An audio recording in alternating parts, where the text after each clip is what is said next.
everyone, I'm Skratch. Welcome to the channel. This video is brought to you by Grand Cross Age of Titans. It's an online real-time strategy multiplayer game, a free-to-play game actually, and is a city builder. We get to build our own economy, forge alliances, develop our city, and of course, fight tons of different enemies.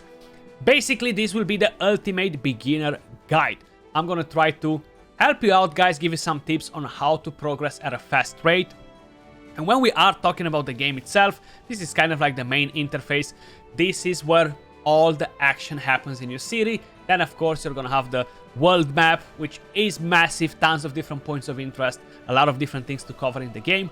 But we're gonna start with a few easy tips, guys. So when we are talking about the game, the main building that you're gonna prioritize, of course, is going to be the castle. Then you have your farms, you have your research center, you have your troops buildings, tons of different things that will keep you busy. Now, the very first thing that I would say, make sure you are always keeping your builder busy. Don't waste time. These games take a very long time to complete. Basically, they have no end. Like, you're constantly gonna have something to do.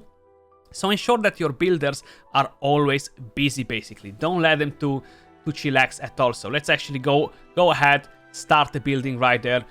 And the next thing is join an alliance as soon as possible. How you noticed, I just requested help from my alliance, and my time actually got instantly decreased because my alliance members are able to help me and knock down some of the time from my constructions, from my research, etc. On top of it, you have many other benefits from joining an alliance. Of course, you're going to be able to play together with them, you're going to get stronger, you're going to help each other grow. The main thing is that you're going to have a research as well for your alliance, but you're going to be able to donate daily different resources in order to advance that research. You're going to have an alliance shop, which will allow you to purchase different goodies from here with alliance coins. Then you have the special shop. So tons of different reasons to join an alliance. Plus, you can get protection from your alliance when you are actually conquering specific territory. You see, we have quite a few different things conquer with my alliance in here, so it's very, very important to join an alliance. I cannot recommend you more. Plus, whenever somebody spends something, you're gonna be able to earn gifts, guys, which is very important again because all this will boost your progression. Moving over to the next thing is ensuring that you are going to complete your dailies. Now, dailies do reward you with some pretty good things, and it's pretty easy to complete them. You're just gonna have to kind of like gather resources in the open world, train this specific amount of troop, defeat these many monsters, etc. And you're gonna be able to get advanced summoning books, you're gonna get speed ups, you're gonna get gems. So this is kind of like your main source of loot. You wanna ensure you are completing them. Now, when we are talking about building, when we are talking about research, when we are talking about troops and stuff, you can actually speed up pretty much everything that you're doing. That's how most of these city builder games work. So make sure you are making the most out of your speed ups. Always use them to boost your progression even more. I tend to pretty much boost through most of the things as long as I have speed ups. When we are talking about summons, for example, so right here you're gonna have different types of summons, right? You do have some special events every now and then, but this is the normal summon. You're gonna have 4 different daily free summons. Make sure you're constantly checking this out to ensure that you are getting the summons done. You're getting stars that will be required in order to advance your heroes, or you can actually summon heroes. Then you have the advanced summon, which has a better chance at dropping legendaries, etc. This will actually drop you troops as well, guys. So don't stack your summons, especially if you're looking to progress early on. Make sure you're opening them, and like this, you're actually gonna gain troops, you're gonna have a chance to gain heroes, you're gonna get legendary stars that will advance your heroes, or epic stars, for example. And I would suggest you to don't waste your gems on this. You know, keep the gems for the next thing that I'm about to show you, and that is the VIP level. So you want to get to VIP level 6 as fast as possible, because you're going to unlock permanently hire an additional building artisan. So basically, you start with one builder, then you can actually kind of like hire the second one for a couple of days and you're paying gems for that to happen. But if you are spending your gems in order to progress your VIP level, you're gonna be basically making a very good investment all around. You can get VIP tokens as well that can be used in here, so make sure you're checking that out and using them. And of course, that's not all, because you do have a VIP shop too. Now, this will sell a lot of goodies. You're gonna be able to purchase stamina, which will be used for your troops when you're attacking, when you're defeating monsters in the open world. You can actually purchase speed ups at a lower price than from the normal shop where you're actually using gems. I still wouldn't suggest you to spend your gems on it. I would prioritize to purchase whatever I can with resources like food, stone, wood, etc. Like this, you're gonna be able to preserve the important things. You can purchase unique star to level up your heroes. You see the legendary star level fragment, so all these things will be important. You can get castle transfer. You're gonna be able to get hero XP, which is the main thing you should prioritize to purchase from here.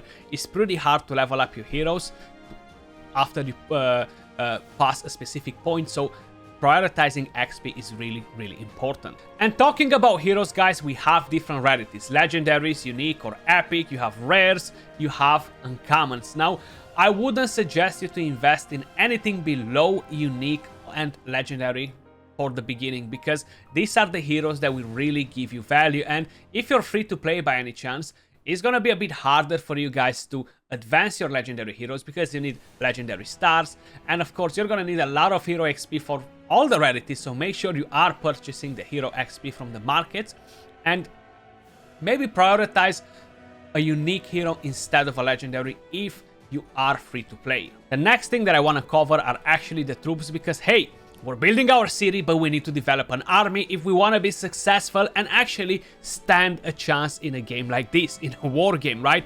So you do have 6 different types of troops. Now, when you start the game, you're only gonna have 4 types unlocked. You're gonna have the infantry, you're gonna have the cavalry, you're gonna have the archers, and you're gonna have the engineer workshop. Basically, these ones right here are used to mine in the open world, but I'm gonna show you how to use this.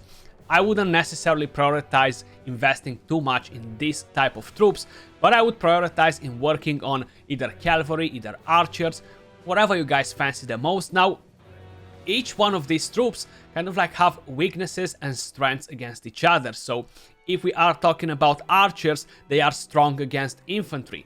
Infantry is strong against cavalry. Cavalry is strong against archers. And troops that are special troops, for example, like if we're gonna head over to the research, I can show you right here. I haven't unlocked them yet, but we're gonna be able to unlock flying units. We're gonna be able to unlock catapults. All these troops have the benefit of not being affected by the terrain, so they can either fly over walls, shoot over rivers, shoot over walls. So that's gonna be a massive boost in your power once you're gonna unlock all these troops. And right here, guys, we actually have the trading port, which is kind of like the shop, the store, the merchant, call it however you want. But basically, you're gonna be able to trade different resources for other resources or other goods, and sometimes you might get them at a discounted price, so definitely keep an eye daily on this. You might want to do different trades. It's always a good thing to have this on a point, because basically it will help you quite a bit. It will give you the edge if you're exchanging the right things in here. The next quick thing that I want to point out, guys, is of course your inventory. So right here you're gonna have tons of different things, resources. If you're running low on something, you're gonna be able to just pop a chest and get some resources. You see I have my gems saved up in here. I have tons of different things. Speed ups, buffs, that's the next thing that I want to point out. You might want to fight an opponent, you might want to fight enemy on the map that might be a bit stronger than you, so ensuring that you have the attack buff, the defense buff on, that will actually enable you to become a bit stronger. You have anti-scout or counter-scout skill, then you have the gathering speed, which will take me out to the open world. And moving to the open world, enough with all the tips on how to develop your city. This is a massive open world, guys. You want to make sure you are going where your alliance is, like join the hive, and basically the main purpose is to conquer as much territory as possible. The closer you get to the middle, the better. Basically, you're gonna fight stronger opponents, stronger alliances, and you see we are right here in blue, just a little corner on the map. But basically, you can do quite a few things right here on the map, right? You have the mines, so I'm mining wood, I'm mining stone right here. The number one tip that I would offer you guys is ensure that you are constantly keeping your marches busy as well, not just your builders. So if by any chance you have 3 different marches just chilling around, send them to mine. Gather resources, because you're gonna need a lot of resources if you want to develop your buildings. Then you have different points of interest. Like for example, we have these little monsters on the map that we can attack, and you can either search it by this. So you have monster. Let's actually do a lower level so we don't get stuck in there for too long. And you're gonna be able to deploy your troops, attack this, and get some decent juicy loot when you are actually attacking them. So let's send in our march. Then you do have another thing, another point of interest. Plus we have many others that we're gonna discover down the line, and I'm gonna explain them in future videos. This right here is the monster fortress. You can either start a rally yourself and have other alliance members join you, or you can join on different alliance members. And now you can see right here, you're actually getting pretty juicy loot from here. So you're getting some of the best things in the game that you will need in order to progress. So make sure you are constantly doing this. Now, I would assume we already defeated the monster right here. We did. And make sure you are keeping an eye right here on the reports, because it's gonna show you if you're gonna win, you're gonna lose. It's gonna show you the stats and pretty much everything else that you need to know. Plus we have many other different things in there. Right here, always click on that, because you're helping your alliance members to build faster or to do something else faster. Now we have tons of different events in here, guys. You have an event schedule. Try to look at it and kind of like anticipate what events are coming. You might want to save some of your resources once you're going to advance more in the game and use them during the event to gain some extra juicy rewards, plus many other things coming to it. We can actually restore some stamina, so keep an eye daily on this, because you have the option to do it twice. Guys, that was pretty much everything for today's video. I just kind of wanted to share with you guys a beginner's tip. There's so many other things that we haven't covered just yet in the video. Let me know your thoughts in the comments down below. Now, if you like what you see on the screen and you want to get involved, head over to the link in the description down below. That was all for this video. Much love, appreciate all of you guys watching, and I'll catch you all soon in the next video. Peace.